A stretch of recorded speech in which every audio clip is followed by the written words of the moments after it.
कई दिनों से इस बारे में शिकायतें प्राप्त हुई थी कि अनेक शिक्षक ऐसे हैं जिन्होंने फर्जी अंक सूची के आधार पर कथित रूप से जो है उन्होंने शासकीय सेवा प्राप्त की है।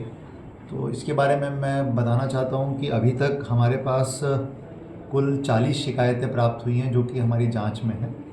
इन 40 शिकायतों में से 40 प्रकरण हैं, मतलब 40 शिक्षकों के प्रकरण हैं, और इन 40 प्रकरणों में से 24 प्रकरण ऐसे हैं जिनमें ये तथ्य सामने आ गया है कि ये मार्कशीट फर्जी है। इसका मतलब ये है कि इन 24 प्रकरणों में जो विश्वविद्यालय है, जहाँ से भी वो डिग्री उनकी ली गई थी, उसमें जानकारी आ गई कि ये डिग्री सही नहीं है जो इन्होंने प्रस्तुत की है।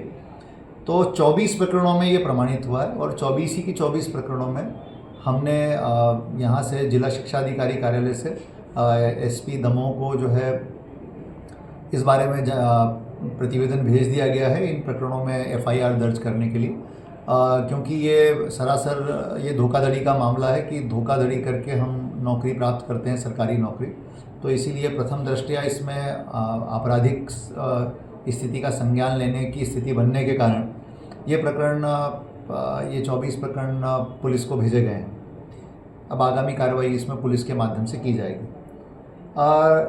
11 प्रकरण ऐसे हैं जिन प्रकरणों में संयुक्त संचालक लोक शिक्षण सागर जो है, जिसमें अभी विभागीय जांच कर रहे हैं, और इनमें जांच के जो निष्कर्ष आएंगे उसके बाद आगे की कार्रवाई की जाएगी। तो यहाँ पर विभागीय जांच इनके प्रचलित है। एक प्रकरण ऐसा है जिसमें राज्य स्तर पर, यानी लोक शिक्षण संचालनालय के स्तर पर जो है विभागीय जांच पेंडिंग है। इसके अलावा 2 प्रकरण ऐसे हैं जिनमें जिला स्तर पर, यानी जिला शिक्षा अधिकारी कार्यालय में विभागीय जांच चल रही है, और जो कि अपने अंतिम चरण में है। मैं ये भी बताना चाहता हूं कि कुल 10 प्रकरण ऐसे हैं इनमें से 40 में से जिनमें दोषी शिक्षकों को नौकरी से निकाला जा चुका है, पदच्युत किया जा चुका है, डिसमिस किया जा चुका है 10 लोगों को। एक प्रकरण ऐसा है जिसमें डिग्री का विवाद नहीं है, विकलांगता प्रमाण पत्र को लेकर के जांच चल रही है। वो प्रकरण अभी जांच में है, उसमें विकलांगता प्रमाण पत्र की जांच की जा रही है। और कुल 15 प्रकरण ऐसे हैं जिसमें विश्वविद्यालय या माध्यमिक शिक्षा मंडल या संबंधित कॉलेज, वहाँ से डिग्री या अंक सूची की पुष्टि होना बची हुई है। तो इसके लिए मैंने स्वयं भी अपनी ओर से पत्र लिखा है सभी जगह कि सब इसमें जितना जल्दी से जल्दी हो सके हमको ये जानकारी दी जाए।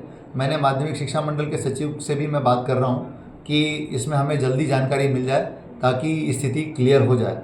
तो इस प्रकार से ये 40 प्रकरणों का केस है। 4 और नए प्रकरण 1-2 दिन पहले प्राप्त हुए हैं, चूँकि वो 1-2 दिन पहले ही आए हैं, तो इसीलिए अब उसमें इंक्वायरी शुरू हो रही।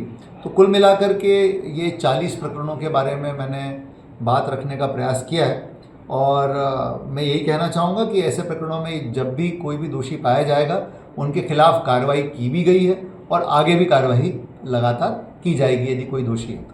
अगर आप ये वीडियो YouTube पर देख रहे हैं तो हमारे चैनल को सब्सक्राइब करें और बेल आइकन को दबाना ना भूलें। अगर आप Facebook पर ये वीडियो देख रहे हैं तो हमारे पेज को लाइक करें।